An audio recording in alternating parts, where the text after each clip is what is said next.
instruction sa atin is to provide the necessary personnel, no?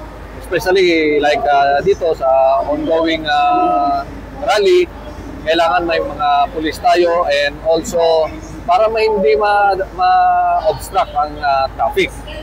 And siyempre, ang pinaka-importante dyan is yung public safety. Per our regional director and our chief info at maging mahinahon lang, no?